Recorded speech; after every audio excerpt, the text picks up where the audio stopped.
ವಿಧಾನಸೌಧ ಒಂದು ಆಡಳಿತ ಕೇಂದ್ರದ ಜೊತೆಯಲ್ಲಿ ಒಂದು ಮಾಹಿತಿ ಕೇಂದ್ರ ಕೂಡ ಆಗಬೇಕು.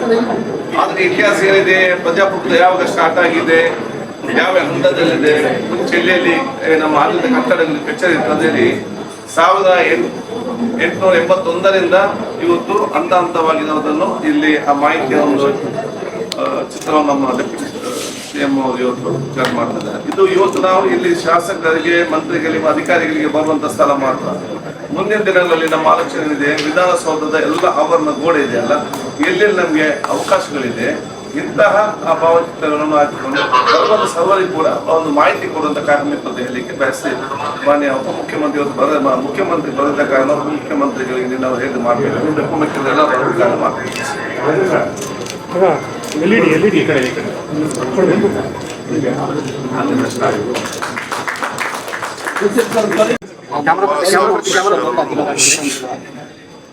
ಬಾಬಾ ಸಾಹೇಬ್ ಅಂಬೇಡ್ಕರ್ ಅವರು ಇತಿಹಾಸ ಮರ್ತವನ್ನು ಇತಿಹಾಸ ಸೃಷ್ಟಿ ಮಾಡಲಿಕ್ಕಾಗಲ್ಲ ಅಂತ ಹೇಳ್ತಾರೆ. ಹಂಗೆ ಇವತ್ತು ನಮ್ಮ ಖಾದರ್ ಅವರು ಸ್ಪೀಕರ್ ಸ್ಥಾನ ಜವಾಬ್ದಾರಿ ವಿಧಾನಸೌಧಕ್ಕೆ ಮತ್ತು ಸುವರ್ಣಸೌಧಕ್ಕೆ ಎರಡಕ್ಕೂ ಕೂಡ ಒಂದು ಹೊಸ ಸೊ ಇತಿಹಾಸ ಉಳ್ಳಂತ ಸುವರ್ಣಸೌಧದಲ್ಲಿ ಒಂದು ಐತಿಹಾಸಿಕ ಫೋಟೋ, ಫಸ್ಟ್ ಪಾರ್ಲಿಮೆಂಟ್ ಬಸವಣ್ಣವ್ರ ಕಾಲದಲ್ಲಿ ಅಕ್ಕಮಹಾದೇವಿಯವರು ಹಾಗೆಲ್ಲ ಏನು ಪ್ರಾರಂಭ ಮಾಡಿದ್ರು ಅದು ಕೂಡ ಭಾವಚಿತ್ರ ಇಟ್ಟಿದ್ದಾರೆ. ಇಲ್ಲೂ ಕೂಡ ನಮ್ಮ ದ್ವಾರಪಾಲಕರನ್ನು ಬದಲಾವಣೆ ಮಾಡಿದ್ದಾರೆ. ಅಸೆಂಬ್ಲಿಯಲ್ಲೂ ಕೂಡ ಒಳ್ಳೊಳ್ಳೆ ಅದಕ್ಕೆ ಒಂದು ಹೊಸ ಮೆರುಗನ್ನು ಕೊಟ್ಟಿದ್ದಾರೆ. ಇಲ್ಲೂ ಕೂಡ ನಮ್ಮ ಇತಿಹಾಸ ಉಳ್ಳಂತ ಫಸ್ಟು ಅಸೆಂಬ್ಲಿ ಇಡೀ ದೇಶದಲ್ಲಿ ಎಲ್ಲೂ ಕೂಡ ಪ್ರಾರಂಭ ಆಗಲಿಲ್ಲ. ನಮ್ಮ ಮೈಸೂರು ರಾಜಭವನದಲ್ಲಿ ಅದು ಮೈಸೂರಿನಲ್ಲಿ ಏನು ಅಸೆಂಬ್ಲಿ ನಡೀತಾ ಇತ್ತು ಅವತ್ತಿನ ಕಾಲದಲ್ಲಿ ಸುಮಾರು 150 ವರ್ಷದ ಹಿಂದೆ ಆ ಚಿತ್ರ ಕೂಡ ಎಲ್ಲಿ ನಡೀತಾ ಇತ್ತು ಎಲ್ಲ ಇದೆ. ಮತ್ತು ನಮ್ಮ ಜವಾಹರಲಾಲ್ ನೆಹರು ಕೂಡ ಬಂದು ಇದಕ್ಕೆ ಭೂಮಿ ಪೂಜೆ ಮಾಡಬೇಕಿದ್ದಾರೆ. ಎಲ್ಲ ಇತಿಹಾಸವನ್ನು ನಮ್ಮ ಶಾಸಕರುಗಳಿಗೆ ಒಳಗಡೆ ಶಾಸಕರಿಗೆ ಮಾತ್ರ, ಮಾಜಿ ಶಾಸಕರಿಗೆ ಮತ್ತು ಮಾಧ್ಯಮಗಳಿಗೆ ಮುಂದಿನ ದಿನದಲ್ಲಿ ಅಸೆಂಬ್ಲಿಯ ಮುಖ್ಯವಾದಂಥ ವಿಧಾನಸೌಧದ ಭಾಗಗಳಲ್ಲೂ ಕೂಡ ಈ ಚಿತ್ರಗಳನ್ನು ಅಳವಡಿಸಿ ಸಾರ್ವಜನಿಕರು ಕೂಡ ಇದನ್ನು ಉಪಯೋಗಕ್ಕೆ ಆಗಬೇಕು, ತಿಳುವಳಿಕೆ ಆಗಬೇಕು, ಜ್ಞಾನೋದಯ ಆಗಬೇಕು, ಪರಿಚಯ ಆಗಬೇಕು, ಇತಿಹಾಸವನ್ನು ಅವರನ್ನು ಮೆಲುಕಾಕಬೇಕು ದೃಷ್ಟಿಯಿಂದ ಇವತ್ತು ನಮ್ಮ ಖಾದರ್ ಅವರ ನೇತೃತ್ವದಲ್ಲಿ ದೊಡ್ಡ ಇತಿಹಾಸವನ್ನು ಬರೆಯುವ ಕೆಲಸ ಮಾಡ್ತಾ ಇದ್ದಾರೆ.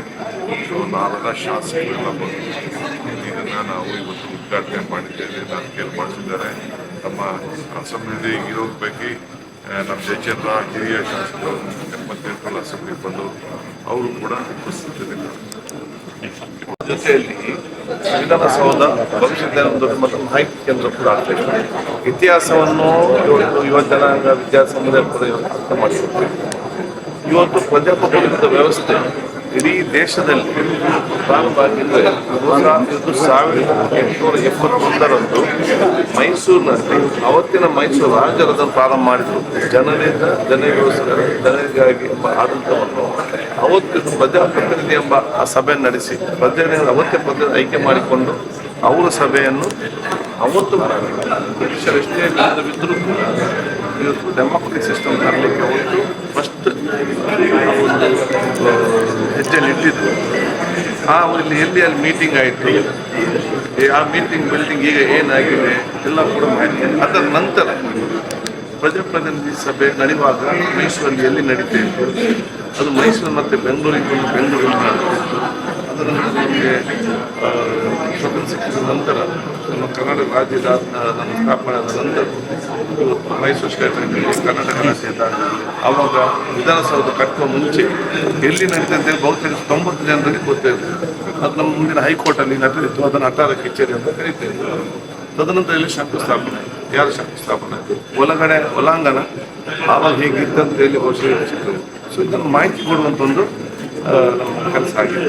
ಈಗ ಇದನ್ನು ನಾವು ಒಳಗಡೆ ಹಾಕಿದ್ದೇವೆ. ಇಲ್ಲಿ ಬರೀ ಶಾಸಕರಿಗೆ, ಅಧಿಕಾರಿಗಳಿಗೆ, ಮಂತ್ರಿಗೆ ಮಾತ್ರ ಈ ಮಾಹಿತಿ ನಮಗೆ ಮಾತ್ರ ಅಲ್ಲ, ಯಾರೆಲ್ಲ ವಿಧಾನಸಭೆ ಬಗ್ಗೆ ಸಣ್ಣ ಮಕ್ಕಳಿಂದ ದೊಡ್ಡವ್ರ ತನಕ ಬರ್ತಾರ ಎಲ್ಲರಿಗೂ ಕೂಡ ಮಾಹಿತಿ ಕೊಡಬೇಕಂತ ಇಚ್ಛೆ ಇದೆ. ಇದನ್ನು ನಾವು ವಿಧಾನಸೌಧದ ಆವರಣ ಗೋಡೆ ಏನಿದೆ, ಎಲ್ಲಿ ನಮಗೆ ಸ್ಥಳಾವಕಾಶ ಇದೆ, ಇಂತಹ ಒಬ್ಬ ಜನರಿಗೆ ಮಾಹಿತಿ ಕೊಡುವಂಥ ಪ್ರಯೋಜನ ಆಗುವಂಥ ಭಾವಚಿತ್ರಗಳನ್ನು ನಾವು ಚರ್ಚೆ ಮಾಡ್ತಾ ನಾನು ತೀರ್ಮಾನ ಮಾಡಿದ್ದೇನೆ ಮುಖ್ಯಮಂತ್ರಿ ಜೊತೆ DPR ಜೊತೆ ಎಲ್ಲ ಕೂಡ ಚರ್ಚೆ ಮಾಡಿ ಅದನ್ನು ಅನುಷ್ಠಾನ ಮಾಡ್ತೀನಿ. ಸರ್ ಡೆಲ್ಲಿಲಿ ಪ್ರೈಮ್ ಮಿನಿಸ್ಟರ್ ಮ್ಯೂಸಿಯಂ ಮಾಡಿದ್ದಾರೆ, ಆ ಮಾಡಲ್ನಲ್ಲಿ ಏನಾದರೂ ಮಾಡ್ಕೊಂಡು ಪ್ಲಾನ್ ಇದೆ? ಇದು ನೋಡಿ ಕಾನ್ಫಿಡೆನ್ಸ್ ಸ್ಪೀಕರ್ ನನ್ನ ಲಿಮಿಟಲ್ಲಿ ಏನಿದೆ ನಾನು ಅದನ್ನು ಮಾಡ್ತೇನೆ.